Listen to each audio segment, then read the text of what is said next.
വിശ്വാസികളല്ലാത്തവർ അമ്പലം ഭരിക്കുമ്പോൾ അവരുടെ കണ്ണ് സമ്പത്തിൽ മാത്രമാണെന്ന് തെളിയിക്കുന്നതാണ് ആഗോള അയ്യപ്പ സംഗമത്തിന്റെ പേരിൽ നടന്ന അഴിമതിയിലൂടെ പുറത്തുവന്നതെന്ന് കെ.സി. വേണുഗോപാൽ എം.പി. ദേവസ്വം മന്ത്രി നിയമസഭയെ പോലും തെറ്റിദ്ധരിപ്പിച്ചു. നിയമസഭയിൽ മന്ത്രി പറഞ്ഞതിന് ഘടകവിരുദ്ധമായ കാര്യങ്ങളാണ് സ്പെഷ്യൽ കമ്മീഷണറുടെ റിപ്പോർട്ടിലൂടെ പുറത്തുവന്നതെന്നും എം.പി. പറഞ്ഞു. വിശ്വാസികളല്ലാത്തവർ ക്ഷേത്രം ഭരിക്കുമ്പോൾ അവരുടെ കണ്ണ് സമ്പത്തിൽ മാത്രമാണെന്ന് തെളിയിക്കുന്നതാണ് ആഗോള അയ്യപ്പ സംഗമത്തിന്റെ പേരിൽ നടന്ന അഴിമതിയെന്ന് കെ.സി. വേണുഗോപാൽ എം.പി. ആരോപിച്ചു. ദേവസ്വം മന്ത്രി നിയമസഭയെ പോലും തെറ്റിദ്ധരിപ്പിച്ചു. നിയമസഭയിൽ മന്ത്രി പറഞ്ഞതിന് ഘടകവിരുദ്ധമായ കാര്യങ്ങളാണ് സ്പെഷ്യൽ കമ്മീഷണറുടെ റിപ്പോർട്ടിലൂടെ പുറത്തുവരുന്നത്.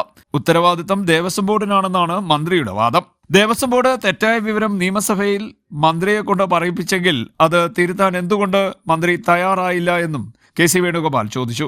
ആഗോള അയ്യപ്പ സംഗമ സമയത്ത് ഇതെല്ലാം സർക്കാർ നടത്തുന്നതെന്നാണ് ദേവസ്വം മന്ത്രി പറഞ്ഞത്.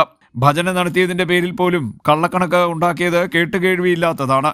ശബരിമല സ്വർണ്ണക്കൊള്ളയെ വെള്ളപൂശാനാണ് ആഗോള അയ്യപ്പ സംഗമം സംഘടിപ്പിച്ചത്. അത് ഏറ്റവും വലിയ കൊള്ളയായി മാറിയെന്നും എം.പി. പറഞ്ഞു. CD net news, Kayamkulam.